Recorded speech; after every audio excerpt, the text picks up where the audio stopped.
Hello, good મોર્નિંગ્સ. આપણે આગળના સેશનમાં font, italics, underline, TT, bold, pre formatting લખાણ, બીઆર ટેગ, પેરેગ્રાફ વગેરે આપણે ટેગ શીખી ગયા. હજુ થોડા બાકી હતા. Small, big, superscript, subscript, DFN and Q એ આપણે શીખીએ. નોટપેડ ખોલીએ છીએ. એની અંદર આપણે HTML ટેગ ઓવર કરીએ. HTML ઉપર જઈ હેડ ટાઇટલ આપણે આપવું હોય તો આપીએ, નહીં આપવું હોય તો પણ ચાલે. અહીંયા આપણે ડાયરેક્ટ જ બોડી ટેગ સ્ટાર્ટ કરીએ. /બોડી અહીંયા વચ્ચે બ્રેક આપી લાઈન આપીને આપણે આગળ ટેગ શીખીએ. હવે ત્યારબાદ લખાણના સુઘડતા વધારતા ટેગ થોડાક બાકી હતા, એ સ્ટાર્ટ કરીએ. એમાં પહેલો છે small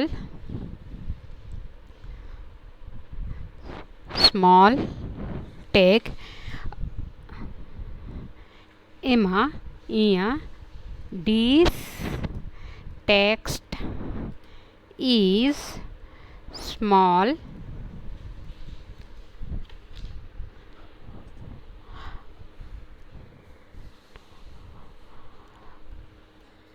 and make the particular text appear on size smaller than the text around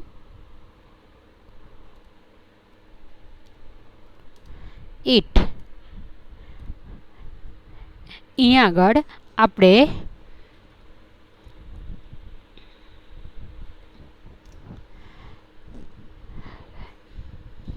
અહીંયા જ આપણે પૂરો કરીએ છીએ સ્મોલ ટેગ, જેથી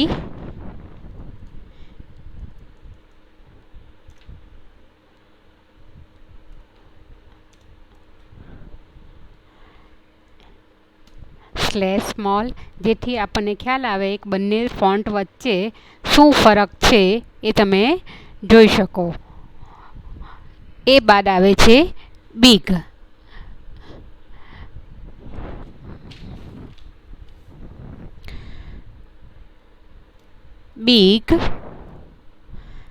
tag over max the particular, ઉપરથી જ કોપી કરી લઈએ,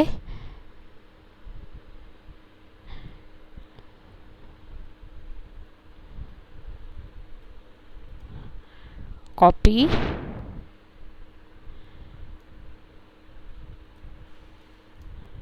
પેસ્ટ. અહીંયા સ્મોલરની જગ્યાએ આપણે બિગર લખી દઈએ.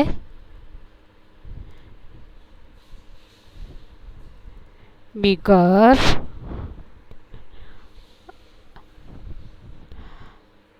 text around થઈ ગયું. ત્યારબાદ અહીંયા આપણે સ્લેશ, અહીંયા આખે તો નહીં ખ્યાલ આવશે, અહીંયા આપણે અપર ટેક્સ્ટથી પૂર્ણ કરીએ બિગ ટેગ, એટલે બે લીટી વચ્ચે ખ્યાલ આવે કે તમને શું ફરક છે બે ફોન્ટ વચ્ચે તે. ત્યારબાદ બીજો એક ટેગ છે સુપરસ્ક્રિપ્ટ. હવે તમે સ્ટાન્ડર્ડ 10th ABCD એવું લખવું હોય તો આપણે અહીંયા સુપર્સમાં 10th, હવે T TH. હવે TH ને મારે ઉપર સાઈઝ થોડુંક ઉપર લઈ જવું છે, તો અહીંયા હું લખું સુપર.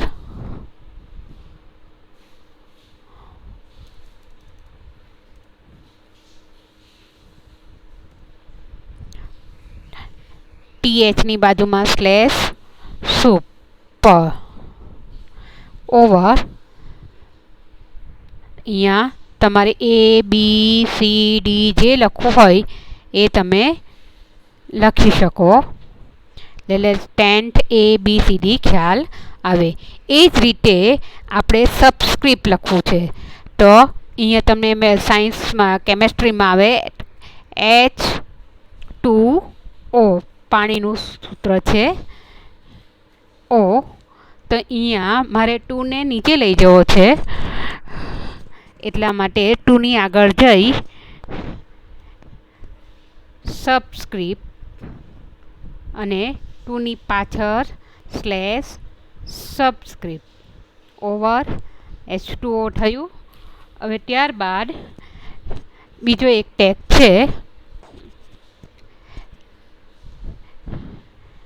DFN. અહીંયા આગળ તમે બીજું કંઈ નહીં પણ DFN થી એટલા જ કેરેક્ટર હું તમને ત્રાંસા જોવા મળશે. જે રીતે ઇટાલિક્સમાં તમે જોવો છો એ રીતે ત્રાંસા જોવા મળશે.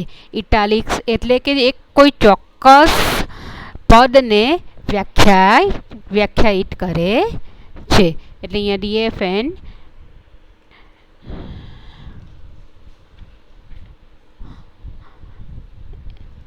કરીએ.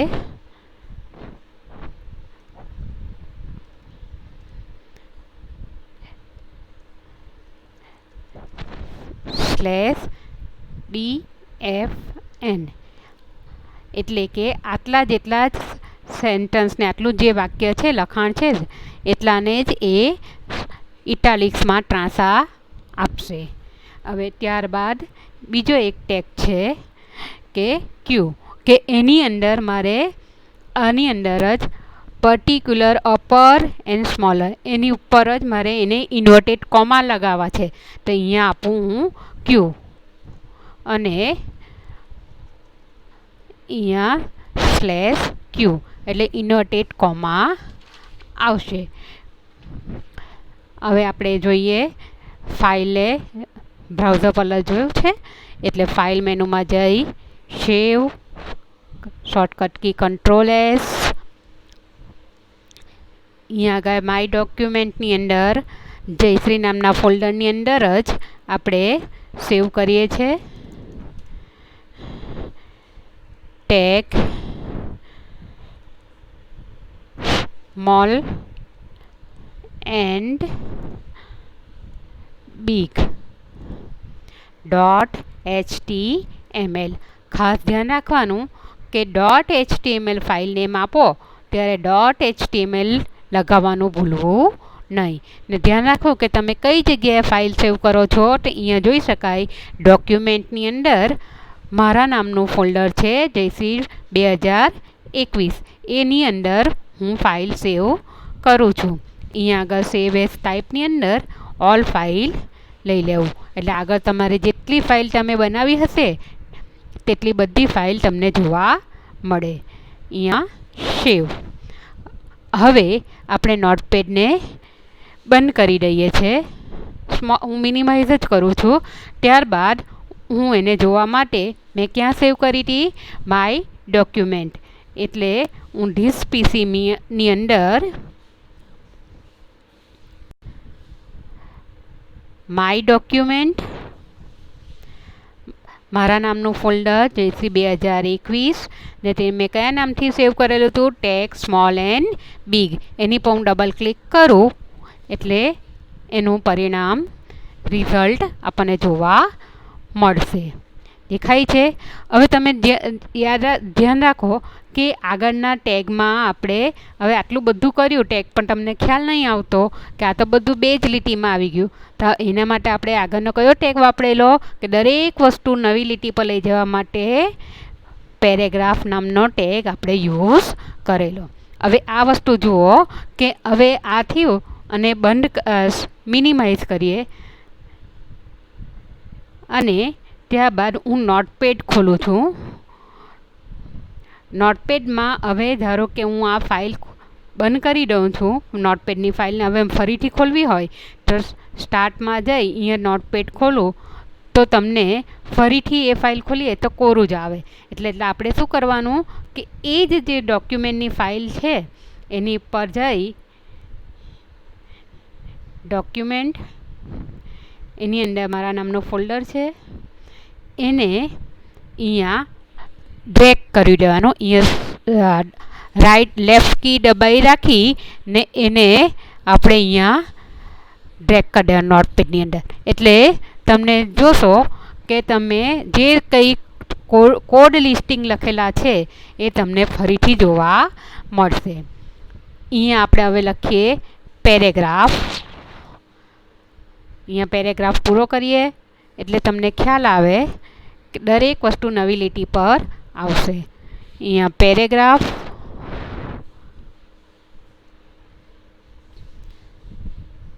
પેરેગ્રાફ અહીંયા પૂરો કરીએ.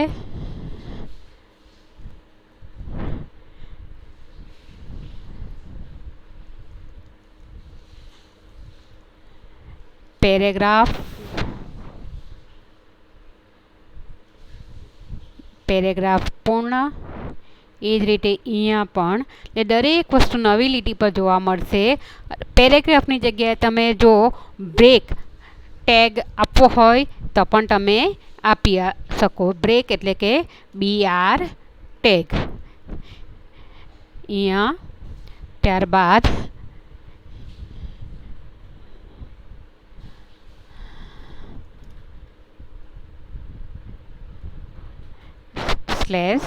/P. હવે ફરીથી એમાં આપણે જે કંઈ એડિટિંગ કર્યું તેમાં સેવ આપીએ. સેવ આપીશું એટલે એ જ ફાઇલની અંદર પાછું આપણું સેવ થશે. અહીંયા બ્રાઉઝર ખોલીએ. અહીંયા આગળ આપણે બીજું કંઈ નથી કરવાનું. મેં મિનિમાઇઝ જ કરેલું હતું બ્રાઉઝર. એટલે અહીંયા રીફ્રેશ બટન છે એની પર ક્લિક કરવાનું. ખ્યાલ આવ્યો છે તમને? જો અહીંયા અપર ટેક્સ, આટલો અપર મોટા ટેક્સ, આની કમ્પેરમાં આપણને અહીંયા દેખાય છે મોટા ટેગ. પહેલાં આપણે આપ્યું હતું સ્મોલ ટેગ, અહીંયા નાનો દેખાય છે. આની કમ્પેરમાં આ નાના દેખાય છે. આની કમ્પેરમાં મોટા દેખાય છે. THને મેં સુપરસ્ક્રિપ્ટ આપેલું હતું એટલે 10ની આગળ TH ઉપર છે. ત્યારબાદ H2Oનું સૂત્ર લખ્યું હતું તો 2ની આગળ ને પાછળ મેં સબસ્ક્રિપ્ટ આપેલું હતું. ખ્યાલ આવ્યો? ત્યારબાદ મેં આપ્યું હતું આ ટેગ DFN એટલે કે આની કમ્પેરમાં બીજા બધા ટેક્સની કમ્પેરમાં થોડા ત્રાંસા દેખાય છે એની પર વ્યાખ્યાયિત પદને ચોક્કસ વ્યાખ્યાયિત કરે છે. ત્યારબાદ અને ઇન્વર્ટેડ કોમા લેવામાં અપર સ્મોલને ઇન્વર્ટેડ કોમા લેવા માટે કયો ટેગ વાપર્યો હતો? મેં Q ટેગ વાપર્યો હતો. એટલે કોમા દેખાય છે. ઇન્વર્ટેડ કોમા તમને આપી શકો. ચાલો વિદ્યાર્થીનીઓ, હવે આપણે બીજો એક ટેગ શીખવાનો છે તે સૌથી અગત્યનો છે. હવે મારી પાસે આમ તો ઘણી બધી ફાઇલ છે. તમે જોઈ શકશો કે હું જો ડોક્યુમેન્ટની અંદર મારા ફોલ્ડરની અંદર ઘણી બધી આ ફાઇલ છે. હવે આમાંથી કોઈ પણ બે ફાઇલ તમારે હોવી જોઈએ કે જે એન્કર ટેગ આપણે શીખવાના છે. તે એન્કર ટેગ માટે મારી પાસે ઓછામાં ઓછી 2 ફાઇલ હોવી જરૂરી છે. એમાંથી આપણે બંને ફાઇલના નામ આમ તો યાદ નહીં રહે, યાદ રહે તો વધારે સારું. નહીં તો એમાં તમે કેપિટલમાં નામ આપેલું છે ફાઇલનું કે સ્મોલમાં આપેલું છે, જે રીતે આપેલું છે એ રીતનું જ નામ એનું યુઝ કરવાનો છે. અહીંયા હેડર ટેગ વાપરવાની છું. હું હેડર ટેગ 1 નામની ફાઇલ વાપરવાની છું અને બીજી બિગ ને સ્મોલ બિગ ટેગ વાપરવાની છું. તો એના માટે આ એક ફાઇલ તો છે જ. હવે એની આગળ અહીંયા જ હું પેરેગ્રાફ આપું અને ત્યારબાદ એન્કર ટેગ આપું છું. એન્કર ટેગમાં અહીંયા જ એ પછી HREF equal to inverted comma. હવે અહીંયા આગળ મારે જે આગળની જે ફાઇલ છે, બીજી જે એક ફાઇલ જોવી છે તે ટેગને એટલે હેડર ટેગ. આમાં અહીંયા હેડર ટેગમાં મેં ટી કેપિટલ લીધેલો હતો, બાકીનું બધું સ્મોલમાં છે ને અહીંયા .html ઇન્વર્ટેડ કોમા ઓવર અને ત્યારબાદ કોણીય બ્રેકેટ પણ ઓવર. અહીંયા આગળ તમારે જે કંઈ લખવું હોય તે લખી શકો, પણ click file open header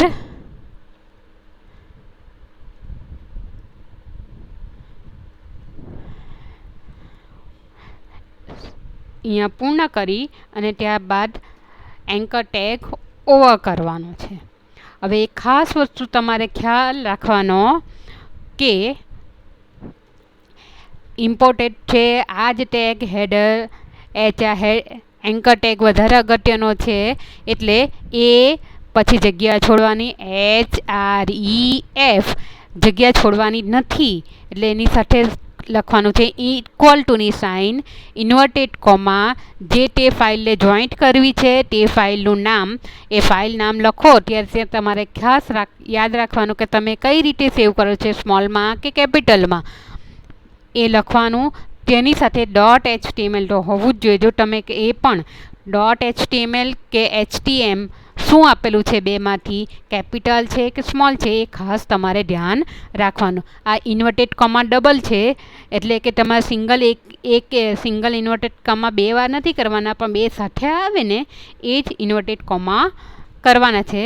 tag over પછી બીજી ફાઇલ પર ક્લિક કરવા, એટલે ક્લિક લખો અથવા ક્લિક તો તમારે જે કોઈ ફાઇલ હોય તો તેનું નામ લખી શકો અને એન્કર ટેગ ઓવર. હવે તમે જોશો કે અહીંયા જે મેં ફાઇલ ખોલી છે તેનું નામ જુદું છે ને આ ફાઇલનું નામ પણ જુદું છે. તમે જોશો કે બે ફાઇલ અહીંયા વપરાયેલી છે.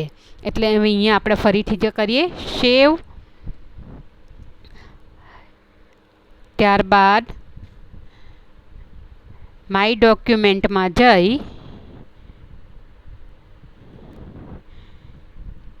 આ ટેગ આપણે ઓપન કરીએ જેમાં આપણે લખાણ લખ્યું છે. તમે જોશો કે ક્લિક ફાઇલ ઓપન હેડર, જે મેં હેડર ફાઇલ જે આપી છે ને અહીંયા જે બનાવેલું હતું તે અહીંયા ક્લિક કરું ને તમે જોશો કે બીજા બધા કેરેક્ટર કરતાં લખાણ છે તેના કરતાં આ જુદું કલર છે, એની નીચે લીટી છે, એટલે એને શું આપેલું કહેવાય, હાઇપર લિંક. એની પર હું ક્લિક કરું એટલે મને બીજી ફાઇલમાં જે કંઈ લખાણ હતું તે બતાવે છે. હેડર ફાઇલ લીધેલી હતી એટલે હેડર ફાઇલમાં હેડર 1 ટુ મેં તમને H1 H2 વાળો ટેગ શીખવ્યા હતા તે દેખાય છે. ચાલો આ બીજા બધા ટેગ કરતાં પણ આ જ એક ટેગ છે કે જે એકદમ અગત્યનો છે, જે પરીક્ષામાં પૂછાય જ. એટલે આ ટેગની વધારે પ્રેક્ટિસ કરવી. તમને હું લેસન આપું છું વોટ્સઅપના ગ્રુપ પર. તમને ગઈકાલે મેં ટેક્સ્ટ બુક મોકલી જ છે સોફ્ટ કોપી પીડીએફમાં. તેના પાના નંબર પર જે પ્રોગ્રામ છે એ તમારે પ્રેક્ટિકલ કરવાના છે. એના પાના નંબર હું તમને વોટ્સઅપ ગ્રુપમાં લખીને મોકલું છું. Okay, bye bye.